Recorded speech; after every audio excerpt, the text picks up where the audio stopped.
Jacinda Cafeo, and this is my interactive student poster. It's on vertebrates, which is any animal that has a backbone or a spinal column.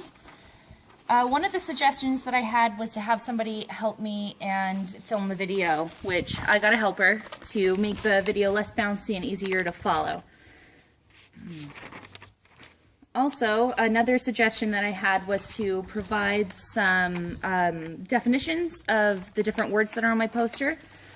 Depending on the level of students that I'm teaching, if they're lower level, I'll provide the definitions before the assignment starts, and if they're older students, I'll provide the definitions after they have figured out where their animal goes.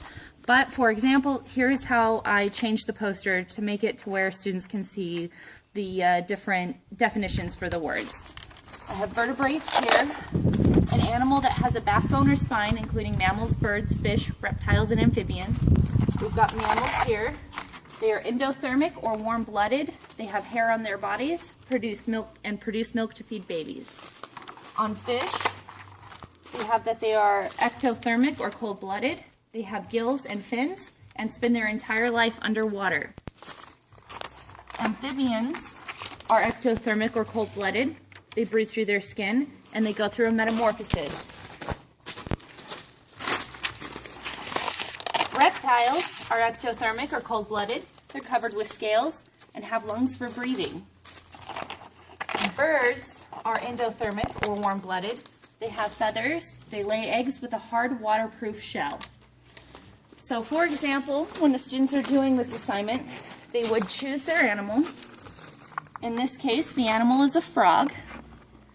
The students would do their research on websites and or through books and find out that their animal is cold-blooded and that they breathe through their skin and then it goes through a metamorphosis. And so this particular animal would go in amphibians. This card is a lion. It's an endothermic animal or warm-blooded, has hair on its body, and it produces milk to feed its babies, so it would go in the mammal section. This is an alligator. It's ectothermic or cold-blooded. It's covered with scales, and it has lungs for breathing, so it would go under reptiles.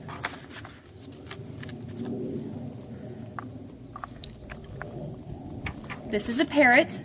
It's endothermic or warm-blooded, has feathers, and it lays eggs with a hard waterproof shell, so it would go into birds. This card is a carp. It's ectothermic or cold-blooded, has gills and fins, and spends its entire life underwater, so it would go in the fish category. So this whole poster is targeted at a second grade level. The students would be given a specific animal and would then do research to find out what section their animal belongs in. There's not a lot of info provided on the poster because I want the lesson to focus on the research. I would provide several books and access to kid-friendly websites such as discoverykids.com. And once students find out what area their animal belongs in, it can be stuck into the correct area.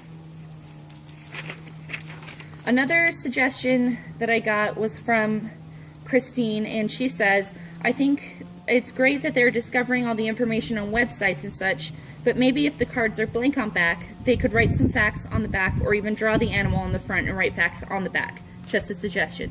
So what I did was I made a worksheet.